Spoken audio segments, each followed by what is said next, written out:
makasaysayang personalidad o tao mula sa Bulacan iyong hinahangaan at bakit?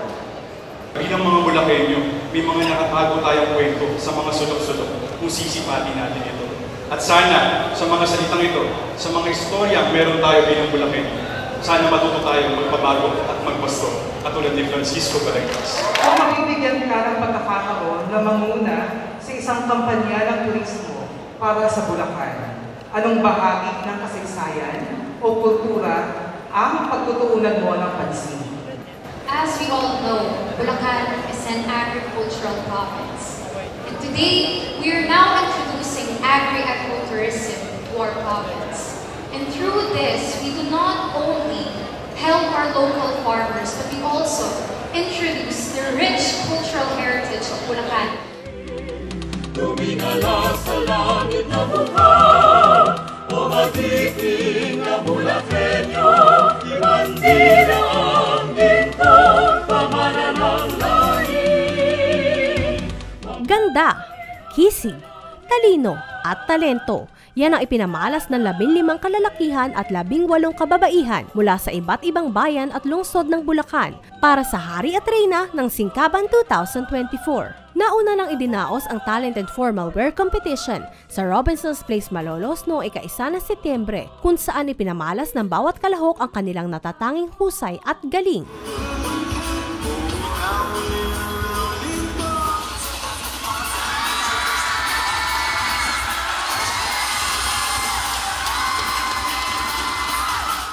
Na sinundan ng kanilang pagrampa, suot ang kanilang pinakamagagarang formal na kasuotan na gawa at dinisenyo ng mga tampok na Bulakenyo designers.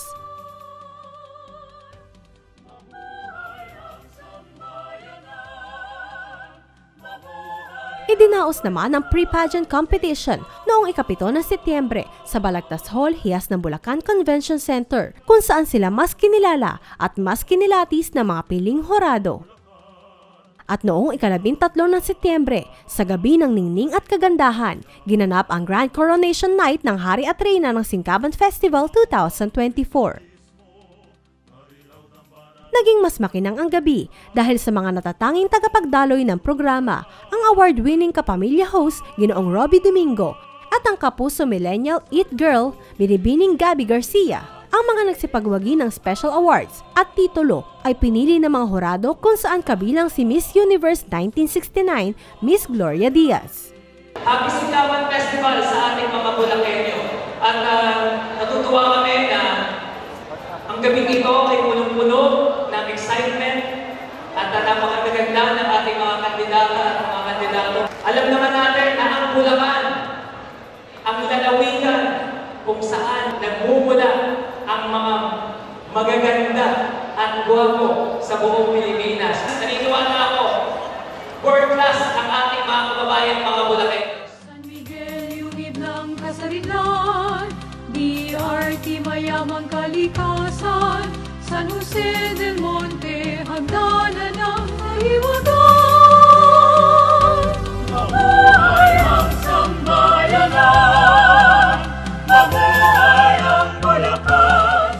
Itinanghal na Best in Swimwear Competition at Best in Kasuotang Filipino ang Hari at Reyna ng Bukawe na si Ginoong Ronald Irvin Arsiaga at Binibining Amalia Aroni. Nagwagi bilang second runners-up sina Ginoong Nathaniel de la Cruz mula sa Pandi at Binibining Bianca May Bautista mula sa Paumbong. At first runners-up naman sina Ginoong Jad David Almadin mula Santa Maria at Binibining Janela Marie Ventura mula San Rafael. Itinanghal bilang Hari at Reyna ng Turismo sina Ginoong Ronald Irvin Arsiaga at Binibining Amalia Aroni mula Bukawe. Nagwagi rin sina Ginoong Ran Daniel Marilag ng Marilao at Binibining Christine Mia Lucero ng Balagtas bilang Hari at Reyna ng Sining at Kultura. Tinanggap rin ni Ginoong Jonas Carillo ng Kalumpit at Binibining Leslie Jane Domingo ng Santa Maria ang titulo bilang Hari at Reyna ng Kasaysayan. Nakamit ni Ginoong Mark Lawrence Contreras at Binibining Maria Faraset Celso mula sa Pulilan ang titulo bilang Hari at Reyna ng Singkaban 2024. Katulad po ng sagot ko kanina, gagamitin ko po yung istorya ng mga Bulakenyo sa pag-promote po ng ating culture, arts, and history at para ma-uphold po natin at ma-uplift yung mga tradisyon na nawawala na. Napasalamatan ko po ang lahat ng government officials po nang bumubuo po sa Bulacan dahil po sa inyo may ganito po tayong patimpalak na sobrang progresibo po para sa mga kabataan. Finally, that's the feeling. Finally, we got the crown for Pulilan and I'm very proud of my performance. We will bring Bulacan towards the bigger stage. Hindi lamang pang Philippines yung ating target, kundi para malaman din ng buong mundo. And we are ready for globalization. Thank you so much Provincial Government ng Bulacan na naitaguyod natin muli ang singkapan. Mga minamahal kong hari at reyna, ipinagmamalaki ko yung lahat. Sa gitna ng inyong magagandang ngiti at patitigas na tindig at pakikita, ang mga kabataan buong puso nagsisikap at nagpupunyagin para sa makamit ang kanyang o kanilang mga pangarap. Maraming salamat po sa patuloy ng pagiging mabuting eko ng kabataan. Hindi lamang sa inyong mga kapwa kabataan, kung hindi sa lahat ng mamayang Bulakenyo. Hatid nyo ang liwanag ng pag-asa para sa isang maganda, matatag at mapayamang bukas para sa ating dakilang libing. Umagiti na Bulakenyo, ibandila ang lingkod,